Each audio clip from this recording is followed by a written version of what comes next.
Hello student, welcome back to my channel Neha Commerce Zone.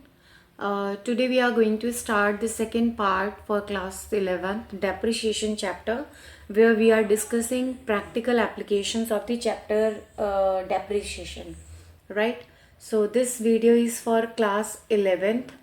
Class 11th की ये video है के लिए और हमारा चैप्टर है डेप्रीशिएशन। पार्ट 1 में मैंने ऑलरेडी थ्योरेटिकल पार्ट जो है वो आपके साथ डिस्कस किया हुआ है। आज हम थोड़ा सा प्रैक्टिकल एप्लीकेशन करने जा रहे हैं कि प्रैक्टिकली हम क्वेश्चन को किस तरीके से सॉल्व करते हैं, राइट। आई होप आपको ये भी बहुत अच्छे से समझ में आएगा जैसे आपको थ्योरेटिकली समझ में आया है। Okay, so let's start it without wasting the time. अभी मैं बहुत ही बेसिक एग्जाम्पल लेने जा रही हूँ। उस बेसिक एग्जाम्पल के साथ मैं आपको दोनों मेथड से प्रैक्टिकल क्वेश्चंस को कराने वाली हूँ, ठीक है। तो हमारा एग्जाम्पल है ऑन 1 अप्रैल 2019। 1 अप्रैल 2019 में एक फर्म ने मशीन परचेज़ की, right. A firm purchase a machine, एक मशीन परचेज़ की for rupees 90,000 rupees and spend rupees 10,000 on it's erection, rupees 10,000 on it's erection, that is installation, and it is decided to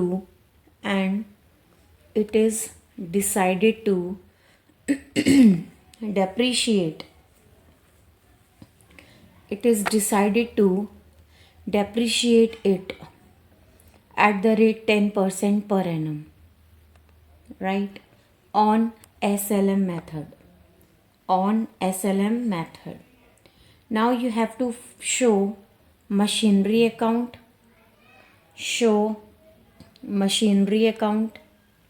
right, for 3 years, 3 accounting years, when books are closed, on 31st March every year. This is the question. 1 अप्रैल 2019 में एक firm ने purchase की machine जो कि 90,000 की थी। उस पर इरेक्शन का 10,000 रुपये का खर्चा आया। डिसाइड किया गया कि इसको डेप्रीशिएट किया जाएगा 10% per annum annually SLM method में। आपको मशीनरी अकाउंट बनाना है 3 साल के लिए, जब गुड्स और बुक्स जो क्लोज हो रही हैं वो 31 मार्च को एवरी ईयर हो रही हैं। तो मशीनरी अकाउंट का फॉर्मेट क्या होगा, किस तरीके से उसको बनाया जाएगा, let's see. Take a screenshot of the question. Machinery account कुछ इस तरीके से बनेगा।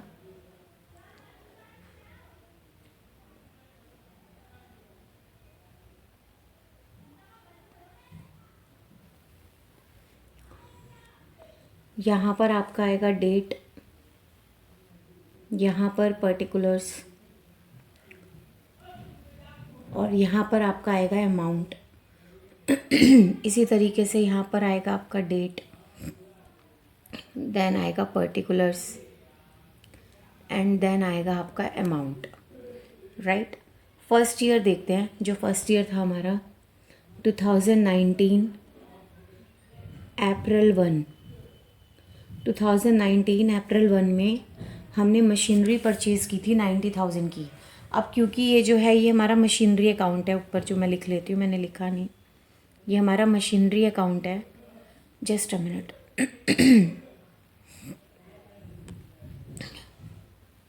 मशीनरी अकाउंट में डेट पर्टिकुलर अमाउंट है।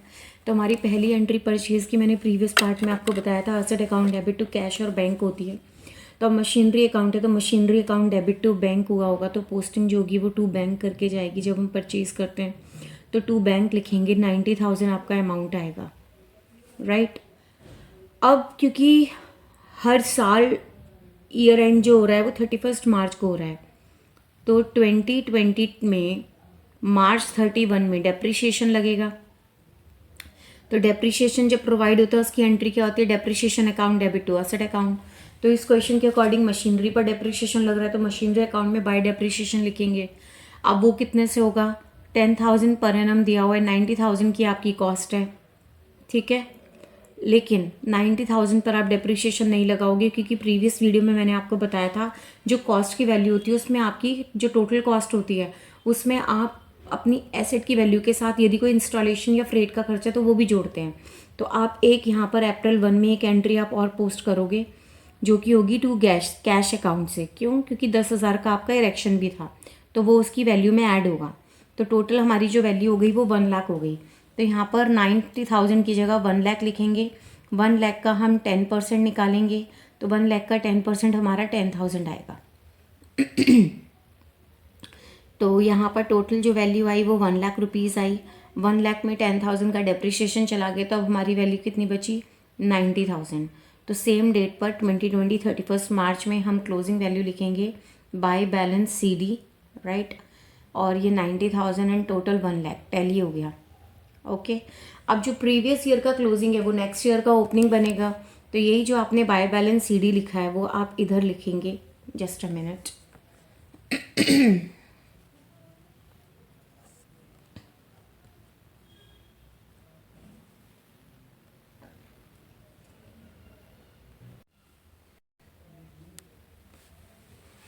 अब जो हमारा प्रीवियस ईयर का क्लोजिंग था वो हमारा नेक्स्ट ईयर का ओपनिंग होगा। दोबारा से मैं फॉर्मेट बना देती हूँ, ठीक है। बट वो वाला बैलेंस वहीं से हम ले लेंगे जैसे हमने लास्ट टाइम किया था। ये हम मशीनरी अकाउंट बना रहे हैं, राइट। मशीनरी अकाउंट में ये हमारा डेट था, ये हमारा पर्टिकुलर था एंड ये हमारा अमाउंट था। ये हमारा डेट था, ये हमारा पर्टिकुलर था एंड ये हमारा अमाउंट था। तो 2019 में 1 अप्रैल में हमने मशीन ख़रीदी थी 90,000 की, वो हमने यहाँ लिखा था। और 10,000 का हमारा इरेक्शन सेम डेट पर होगा। एंड 2020 में 31 मार्च में हमने डेप्रिसिएशन लगाया था बाय डेप्रिसिएशन 1 लाख का 10%, तो वो हमारा 10,000 आया था। एंड हमारी जो क्लोजिंग वैल्यू थी बाय बैलेंस CD वो 90,000 थी। यहाँ तक हमने किया था। तो हमारा टोटल वैल्यू कितनी आ गई थी, 1 लाख, 1 लाख, राइट। अब जो सेम डेट पर अब ये जो क्लोजिंग है वो नेक्स्ट ईयर यहाँ ओपनिंग हो जाएगा। तो हम लिखेंगे 2020 अप्रैल 1 में टू बैलेंस BD करके, टू बैलेंस BD 90,000। अब 2021 में 31 मार्च में हम अगेन डेप्रिसिएशन लगाएंगे बाय डेप्रिसिएशन अकाउंट, जो सेम था क्योंकि हम SLM मेथड फॉलो कर रहे हैं। जो यहाँ 10,000 था वही रहेगा क्योंकि उसकी ओरिजिनल कॉस्ट पर लगता है। तो यहाँ हम कितना लिखेंगे, 10,000। तो हमारी ओरिजिनल कॉस्ट पर ही जाएगा वो, ना कि रिटर्न डाउन वैल्यू पर जाएगा जो 90,000 हमारे पास बचा है। तो सेम डेट पर हमारा बैलेंस CD कितना आएगा, बाय बैलेंस CD 80,000। 90,000 में से 10,000 गया तो कितना बच गया, 80,000 बच गया। तो यहाँ भी 90,000 और यहाँ भी 90,000। अब ये जो 80,000 बैलेंस CD आई है वो 2021 में 1 अप्रैल को ओपनिंग बैलेंस बनेगी टू बैलेंस BD, राइट। ये जो आपका 80,000 है अगेन अब 2022 में 31 मार्च में बाय डेप्रिसिएशन 10,000 अगेन लगेगा। और सेम डेट पर 80 में से 10,000 डेप्रिसिएशन गया तो क्लोजिंग वैल्यू कितनी आ गई, बाय बैलेंस CD 70,000, राइट। तो अब हम इसका टोटल करेंगे तो कितना आएगा, ये आएगा आपका 80,000 और ये आएगा 80,000। तो इस तरीके से हमारा मशीनरी अकाउंट बन जाएगा। इसी एग्जाम्पल को कंटिन्यू करते हुए मैं इसी बेसिस जो इन्फॉर्मेशन है उसी के बेसिस पर अगर हमें क्वेश्चन हमें डिमिनिशिंग बैलेंस मेथड से करना होगा तो कैसे करेंगे। तो मैं आपको बता दूं, आपके सामने सोल्यूशन स्क्रीन पर है, क्योंकि हम एसएलएम मेथड फॉलो कर रहे थे, स्ट्रेट लाइन मेथड जो फॉलो कर रहे थे, उसमें आप देखो कि जो स्ट्रेट डेप्रिसिएशन है वो स्ट्रेट है, सेम है, यूनिफॉर्म है हर साल, क्योंकि वो डब्ल्यूडीवी पर नहीं लग रहा है हर साल की। तो जो एक बार ओरिजिनल कॉस्ट पर डेप्रिसिएशन लग गया वो एवरी ईयर चार्ज किया जाता है, ठीक है। अब हम यही अकाउंट बना रहे हैं जिसमें मैं डब्ल्यूडीवी मेथड से क्वेश्चन को सॉल्व करूंगी, तो वो देखते हैं कैसे करना है। So now we are doing another method, machinery account बना रहे हैं हम। So this is machinery account, right, same method, date, particular amount, date, particular amount। 2019 में अप्रैल 1 में हमने मशीन परचेज़ की थी 90,000। तो बैंक अकाउंट में आप 90,000 यहाँ पे लिखोगे जैसे प्रीवियस मेथड में किया था, और 2 कैश करके आप सेम डेट पर लिखोगे इरेक्शन की कॉस्ट, दैट इज़ 10,000। क्लियर है। अब 2020 में मार्च 31 में अब डेप्रिसिएशन लगेगा, तो डेप्रिसिएशन सेम लगेगा 10,000, यानी 1 लाख का 10% 10,000। और 31 मार्च 2020 में जो बैलेंस सीडी होगी वो आपकी आएगी 90,000। यहाँ तक तो सिमिलर है क्वेश्चन जैसे हमने पहले सॉल्व किया था, 1 लाख यहाँ पर, 1 लाख यहाँ पर। अब जो 2020 की क्लोजिंग है वो 2020 1 अप्रैल में ओपनिंग बनेगी, ओपनिंग वैल्यू अप्रैल 1 में, तो वो हम लिखेंगे टू बैलेंस बीडी। तो जो 90,000 है ये हमारा यहाँ ओपनिंग बन जाएगा, राइट, हमने 90,000 कर दिया। नाउ 2021 में 31 मार्च में जो डेप्रिसिएशन कैलकुलेट होगा वो 10,000 कैलकुलेट नहीं होगा, यहाँ पे डेप्रिसिएशन अमाउंट जो होगा वो यूनिफॉर्म नहीं होगा, वो डब्ल्यूडीवी पर लगेगा, यानी कि डेप्रिसिएशन कॉस्ट में से माइनस होने के बाद जो 90,000 की वैल्यू आई है, इस 90,000 का 10% लगेगा, दैट इज़ 9,000, राइट। तो यहाँ पर आपका कितना आया, 9,000 आया। अब 9,000 में से आपने 90,000 में से आपने 9,000 को माइनस किया, तो आपकी क्या क्लोजिंग वैल्यू आई, 81,000। तो आप लिखेंगे 81,000। यहाँ पे टोटल आएगा आपका 90,000, और यहाँ पर भी आपका आएगा 90,000, ठीक है, इसी डेट पर। अब जो 31 मार्च 2021 में क्लोजिंग है वो 1 अप्रैल 2021 में ओपनिंग होगी, तो हम लिखेंगे 2021 अप्रैल 1 में हम लिखेंगे टू बैलेंस बीडी। तो हमारा यहाँ पे बैलेंस कितना जाएगा, 81,000। सो 2022 में 31 मार्च में जो डेप्रिसिएशन लगेगा अगेन डब्ल्यूडीवी पर लगेगा। अब जो वैल्यू है वो 81,000 है, ठीक है।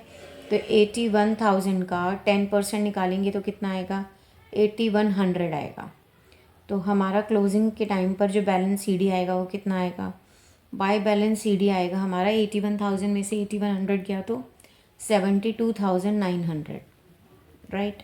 तो यहाँ पे टोटल वैल्यू आ गई कितनी, 81,000, एंड यहाँ पर भी 81,000।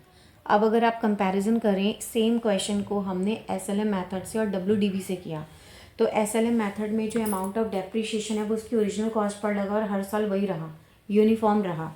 लेकिन डब्ल्यूडीवी में ऐसा नहीं था, डब्ल्यूडीवी में हर साल जो डब्ल्यूडीवी वैल्यू आई थी, रिटर्न डाउन वैल्यूज़ की, उसमें हमने उसको माइनस किया और उसके बाद हमने उसको निकाला। आई होप आपको क्लियर हो गया होगा, राइट। चलिए अब नेक्स्ट देखते हैं।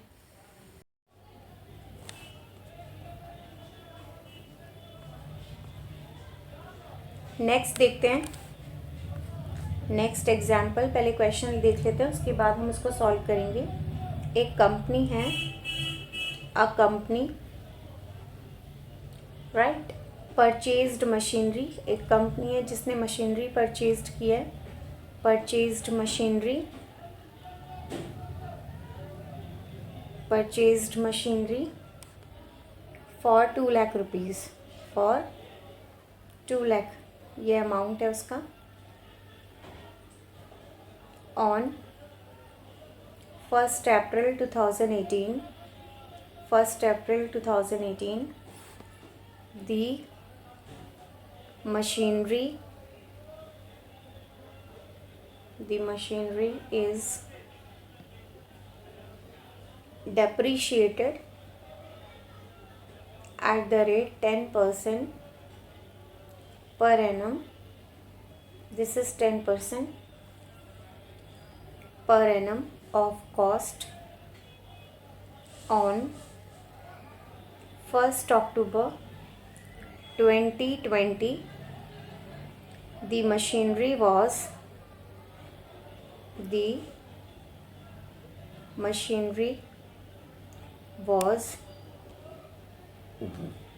sold for rupees 1,20,000.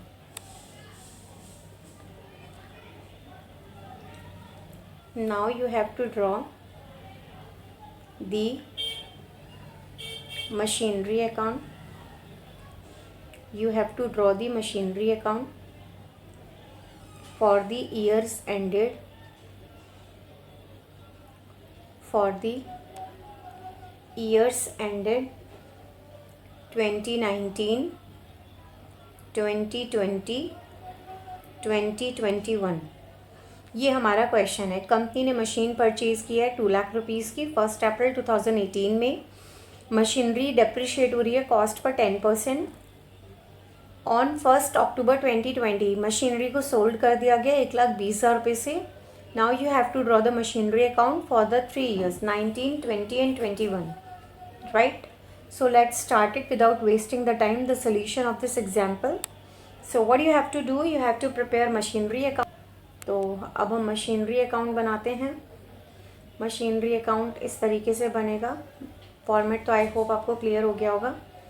इस तरीके से यहाँ डेट, पर्टिकुलर अमाउंट,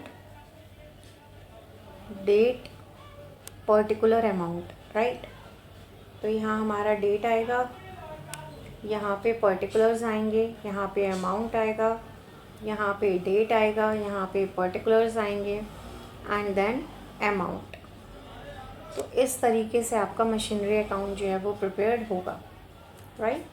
तो 1 अप्रैल 2018 में 1 अप्रैल में हमने एक मशीन ख़रीदी थी, तो हम लिखेंगे टू बैंक अकाउंट, क्योंकि हमारी एंट्री क्या बनेगी, machine account debit to bank account. तो मशीनरी अकाउंट में जब उसकी पोस्टिंग करेंगे, तो जब भी हम कभी मशीनरी अकाउंट को परचेज़ करते हैं तो उसकी पोस्टिंग टू बैंक करके जाएगी। और मशीन हमने कितने में ख़रीदी थी, 2 लाख रुपीज़ में, जो मैंने आपको एग्जाम्पल ऊपर बताया था। अब अप्रैल में मशीन को ख़रीदा गया है। अब जो डेप्रिसिएशन चार्ज होगा वो 31 मार्च को होगा। तो 2019 में 31 मार्च में डेप्रिसिएशन कैलकुलेट करेंगे। तो यहाँ पर एंट्री क्या होगी, जब हम डेप्रिसिएशन प्रोवाइड करते हैं तो हमारी एंट्री होती है depreciation account debit to machinery account. तो जब उसकी पोस्टिंग करेंगे तो ये क्रेडिट साइड में जाएगा आपका बाय डेप्रिसिएशन। कितनी आपकी कॉस्ट थी, 2 लाख थी, तो 2 लाख मल्टीप्लाई बाय 10/100, तो ये आ जाएगा 20,000 का हमारा डेप्रिसिएशन था। सेम 31 मार्च 2019 में आपका क्लोजिंग बैलेंस कितना आएगा बाय बैलेंस सीडी। तो आपके पास मशीन कितने की थी, 2 लाख रुपीज़ की, उस पर डेप्रिसिएशन लगा 20,000 का, तो आपके पास जो बैलेंस बचा वो 1,80,000 बचा, और दोनों साइड का टोटल 2 लाख। अब जो चीज़ 31 मार्च 2019 में है वो 1 अप्रैल 2019 में सेम होगी, यानी कि जो क्लोजिंग बैलेंस है प्रीवियस ईयर का वो नेक्स्ट ईयर ओपनिंग बैलेंस हो जाएगा सेम। तो 2018 में 1 अप्रैल में हम लिखेंगे टू बैलेंस बी डी। यहाँ पर हम लिखेंगे 1,80,000। 2020 पर अगेन डेप्रिसिएशन लगेगा 2020 31 मार्च में अगेन, क्योंकि आप कॉस्ट पर लगा रहे हो पर एनम, तो कॉस्ट तो आपकी 2 लाख ही रहेगी, तो 2 लाख पर ही 10% लगेगा। तो हम यहाँ पर बाय डेप्रीशिएशन लिखेंगे सेम 20,000, और 1,80,000 में से 20,000 जाएगा तो सेम डेट पर 31 मार्च में जो बैलेंस सी डी होगा वो कितना होगा, 1,60,000, क्योंकि अब आपकी मशीन कितने की बची थी, 1,80,000 की। उस पर आपका 20,000 का अगेन डेप्रीशिएशन लगा, तो अब आपकी वैल्यू कितनी हो गई, 1,80,000 यहाँ पर भी और 1,80,000 यहाँ पर भी, राइट। अब थर्ड ईयर भी बनाएंगे, तो अब मैं आगे बनाती हूँ, तो इसको आप स्क्रीनशॉट ले लीजिए, इसको आप रिकॉर्ड कर लीजिएगा। तो अब फर्दर हम बनाते हैं थर्ड ईयर, सेम वही फॉर्मेट रहेगा, date particular amount, date particular amount. तो अब यहाँ पे हम लिखेंगे टू बैलेंस बी डी। तो उस टाइम पे जो प्रीवियस ईयर था उसकी क्लोजिंग कितनी थी, 1,60,000, तो हम टू बैलेंस बी डी 1,60,000 लिखेंगे 2020 ईयर में, अप्रैल 1 में, राइट। अप्रैल 1 में बैलेंस बी डी हमने लिखा 1,60,000, राइट। 2020 में 1 अक्टूबर में मशीन को बेच दिया गया। तो जब परचेज़ करते हैं हम टू बैंक लिखते हैं, जब सेल करेंगे तो हम बाय बैंक लिखेंगे। हमने वो मशीन कितने में बेची, 1,20,000 में बेची, राइट। तो 1,20,000 हमने लिख दिया। अब जो डेप्रीशिएशन चार्ज होगा वो 6 महीने के लिए होगा, क्योंकि हमने 1 अक्टूबर को मशीन को बेचा है, तो वो अप्रैल से अक्टूबर तक कितने मंथ हैं, अप्रैल मई जून जुलाई अगस्त सितंबर, 6 मंथ है। हमने उस मशीन को 6 मंथ यूज़ किया। तो 1 अक्टूबर 2020 में ही हम डेप्रीशिएशन चार्ज करेंगे। जो डेप्रीशिएशन चार्ज होगा वो सेम जो ओरिजिनल कॉस्ट थी उसकी 2 लाख का 10% करेंगे, और 10% इंटू 6/12 करेंगे, तो हमारा कितना आ जाएगा, हमारा आ जाएगा 10,000, राइट। अब हमें देखना है कि हमें प्रॉफिट हुआ कि लॉस हुआ अपनी मशीन को बेच करके। तो अगर हम कंपैरिजन करें तो देखिएगा 1,60,000 हमारी कॉस्ट थी मशीन की जो बची थी, उस पर 10,000 का डेप्रीशिएशन लगा, तो अब उसकी वैल्यू कितनी हो गई, WDV 1,50,000। 1,50,000 की चीज़ हमने कितने में बेच दी, 1,20,000 में। तो हमें लॉस हो गया 30,000 का, तो हम 30,000 का यहाँ पर लॉस लिखेंगे, और यहाँ लिखेंगे by loss on sale of machinery account, by loss on sale of machinery account, और ये सीधे सीधे P&L अकाउंट है, ठीक है, P&L अकाउंट में। तो इसका टोटल कितना हो जाएगा, 1,60,000 डेबिट में, और यहाँ पर भी हो जाएगा 1,60,000 क्रेडिट में। तो इस तरीके से आपका क्वेश्चन हो जाएगा। आई होप आपको क्लियर हो गया होगा, राइट।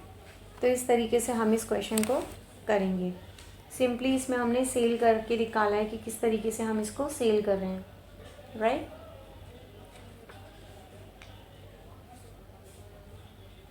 आई होप आपको क्लियर हो गया होगा, किसी तरह की कोई डाउट नहीं होगी।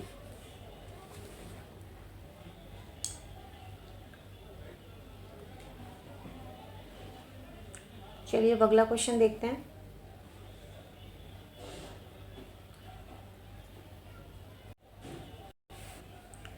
अब हम WDV मेथड से करेंगे। अब मशीन बिक रही होगी, देखेंगे किस तरीके से हम इस क्वेश्चन को सॉल्व करेंगे। तो मैं रफली आपको क्वेश्चन बताती हूँ। एक क्वेश्चन है जिसमें कहा गया है कि ऑन 1 अक्टूबर 2017 में राम एंड ब्रदर्स जो हैं उन्होंने परचेज़ किए second hand machine, right. Purchased second hand machine, कितने में, सेकेंड हैंड मशीन को ख़रीदा गया है रुपीज़ 1,80,000। 1,80,000 में मशीन को ख़रीदा गया है, एंड उस पर इरेक्शन का खर्चा भी है जिस पे स्पेंड किया है 20,000, ठीक है। ऑन इट्स, आप यहाँ पे लिख लें रिपेयर एंड इंस्टॉलेशन, यानी उस सेकेंड हैंड मशीन को इंस्टॉल करने के लिए 20,000 रुपये खर्च भी हुए हैं, ठीक है। ऑन 30th सितंबर में 2020 में उस मशीन को बेच दिया गया। The machine was sold for ₹1,40,000 1,40,000 में उस मशीन को बेच दिया गया and an amount of ₹4,000 was paid on dismantling charges.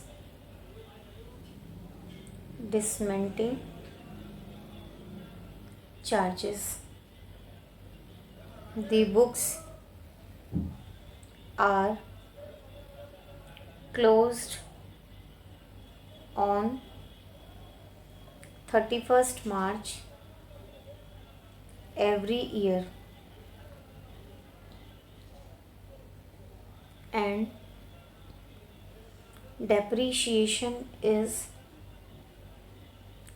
charged at the rate 10% per annum on the written down value, that is WDV value method. Now you have to show the machinery account from the date of purchase till the date of machinery. मतलब जिस date पर आपने machinery को purchase किया है और जिस date तक आपने उसको सोल्ड किया उसका पूरा आपने एक मशीनरी अकाउंट जो है वो प्रिपेयर करना है. तो 1 अक्टूबर 2017 में राम एंड ब्रदर्स ने सेकेंड हैंड मशीन परचेज़ करी 1,80,000 की. 20,000 रुपये रिपेयर एंड इंस्टॉलेशन में खर्च हुए. 30 सितंबर 2020 में मशीन को सोल्ड कर दिया गया 1,40,000 रुपये के लिए और 4,000 रुपीज़ पे किए गए डिसमेंटलिंग चार्जेस. बुक्स को क्लोज किया जा रहा है 31st को every year. Depreciation per annum charge किया जा रहा है 10% on WDV method. Right, so let's start it. How to prepare the machinery account. Take a screenshot of this question. Now moving to the next slide. Same आपने machinery account को बनाना है जिस तरीके से अभी आपने पहले क्वेश्चंस में भी बनाया था मेरे साथ साथ. तो रजिस्टर पेन सब लेके रखिएगा. राइट, किस तरीके से हमें क्वेश्चन को करना है वो देखिए. ये हमारा मशीनरी अकाउंट है. Machinery account, this is debit side, this is credit side. Now this is date, this is particular, amount, date, particulars and amount. Right, 2017 में 1 अक्टूबर में आपने मशीन परचेज़ करी 1,80,000 की. राइट, तो आप 2 बैंक करके लिखेंगे जो मशीन की कॉस्ट है, दैट इज़ 1,80,000. अब रिपेयर एंड इंस्टॉलेशन चार्जेस भी थे सेम डेट पर, तो उसमें भी आपने 2 बैंक करके लिखा. ब्रैकेट में आप चाहें तो लिख दीजिए repair and installation charges, that is 20,000. अब 31st मार्च में हर साल बुक्स क्लोज्ड हो रहे हैं, तो 2018 31st मार्च में हमारा जो डेप्रिशिएशन लगेगा वो हम लिखेंगे यहाँ पर जो हमने डेप्रिशिएशन प्रोवाइड किया है बाय डेप्रिशिएशन अकाउंट. ये 6 मंथ के लिए होगा. टोटल कॉस्ट जो बन गई है वो बन गई है अब 2 लाख. दैट इज़ जो कॉस्ट होती है वो कितनी होगी, आपकी जो 1,80,000 की परचेज़ प्राइस है वो प्लस उसमें जो इंस्टॉलेशन चार्जेस हैं उनको जोड़ के कॉस्ट बन गई 2 लाख. 2 लाख का आप 10% निकालेंगे जो गिवन है इंटू 6/12 6 मंथ के लिए. From 1 October to 31st March 6 month का हम कैलकुलेट करेंगे तो कितना आएगा 10,000. फिर सेम डेट पर हम लिखेंगे बाय बैलेंस CD. तो 2 लाख में से 10,000 जाएगा तो कितना बचेगा 1,90,000. यहाँ पर टोटल कितना हो गया 2 लाख. 2 लाख में से 10,000 गया तो क्लोजिंग बैलेंस कितना बन गया 1,90,000. अब जो 1,90,000 प्रीवियस ईयर का क्लोजिंग है वो नेक्स्ट ईयर का ओपनिंग होगा. तो 2018 में अप्रैल 1 में 2 बैलेंस BD लिखेंगे, डेट इज़ 1,90,000. और ये कहाँ से आया 1,90,000, जो प्रीवियस ईयर की क्लोजिंग है वो नेक्स्ट ईयर की ओपनिंग बनेगी. राइट, अब हम 2019 में 31st मार्च में डेप्रिशिएशन चार्ज करेंगे. क्योंकि हम WDV मेथड फॉलो कर रहे हैं तो हम ओरिजिनल कॉस्ट पर डेप्रिशिएशन नहीं लगाएंगे, दैट इज़ 1,80,000. हम जो लगाएंगे वो किस पर लगाएंगे 1,90,000 पर. तो 1,90,000 पर हम लगाएंगे पूरा 10%. तो वो हमारा आएगा 19,000। तो 1,90,000 का जो WDV है उस पर डेप्रिसिएशन लगा 19,000 का, ठीक है। तो 19,000 माइनस कर देंगे तो हमारा उसी डेट पर क्लोजिंग पर बैलेंस कितना बचेगा मशीन का, टू बैलेंस CD 1,71,000, राइट। क्योंकि हम WDV फॉलो कर रहे हैं तो हम WDV पर ही डेप्रिसिएशन चार्ज करेंगे, तो 1,90,000। तो इस तरीके से हमारा 2 साल का बन जाएगा। अब हम नेक्स्ट 2 ईयर्स का और बना लेते हैं। तो आप इस पेज का स्क्रीनशॉट ले लीजिए। अब नेक्स्ट देखते हैं जो हम बनाने जा रहे हैं।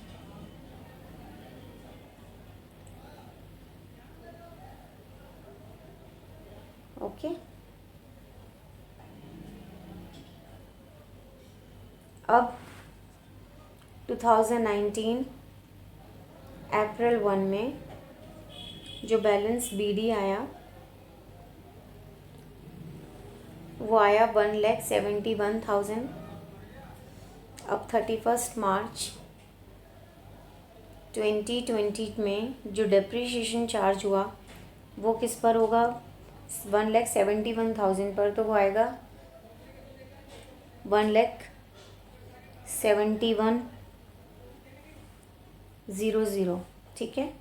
अब 1,71,000 में से 17,100 माइनस करेंगे तो हमारा बैलेंस कितना बचेगा बाय बैलेंस CD, वो हम लिखेंगे 1,53,500, राइट।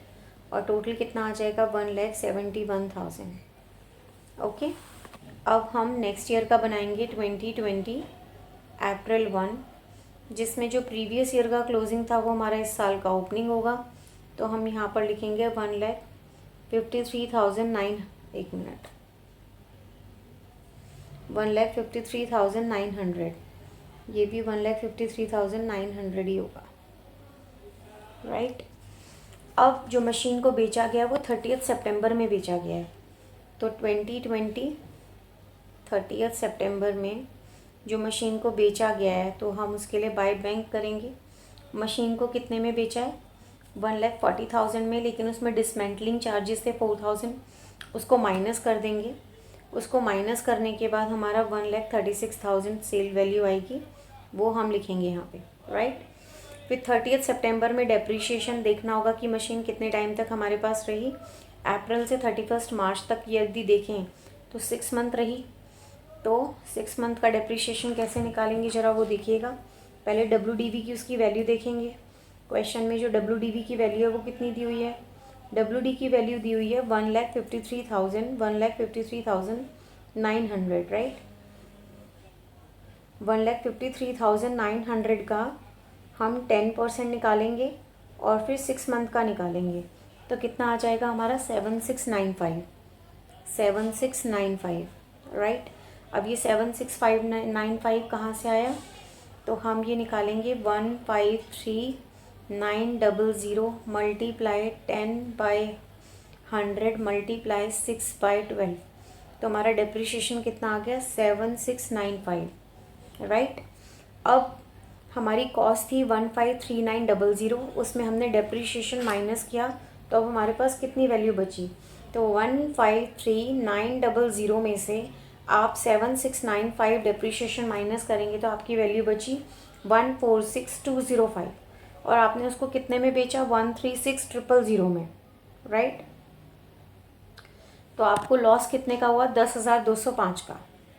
तो आप बाय लॉस लिखेंगे, loss on sale of machine which is 1,0205। ये 1,0205 कैसे आया, 1,53,900 माइनस 7695 माइनस 1,36,000, तो आपका 10,205 जो है वो आपका लॉस आया, ठीक है। और टोटल करेंगे तो आपका कितना आएगा 1,53,900, 1,53,900। आई होप आपको क्वेश्चन क्लियर हो गया होगा। ये अभी बेसिक क्वेश्चंस ही हम कर रहे हैं। मेरी जो आगे आने वाली वीडियोस होंगी उसमें कुछ इम्पॉर्टेंट क्वेश्चंस करेंगे जिसमें हम मशीन का पार्ट सेल कर रहे होंगे, रिमेनिंग जो होगा वो हमारे पास बचा हुआ होगा। इस तरीके से इंपॉर्टेंट क्वेश्चंस जो हैं वो एग्ज़ाम में आते हैं, राइट। आई होप आपको ये चीज़ क्लियर हो गई होगी। नेक्स्ट पार्ट में हम आगे वीडियो को करेंगे, आगे के क्वेश्चंस। अगर मेरी वीडियो पसंद आई हो तो इसे लाइक करें, शेयर करें, सब्सक्राइब करें, बेल आइकन को प्रेस करें ताकि मेरी आगे आने वाली वीडियोस भी आप तक मिलती रहें। थैंक यू बेटा, थैंक यू सो मच।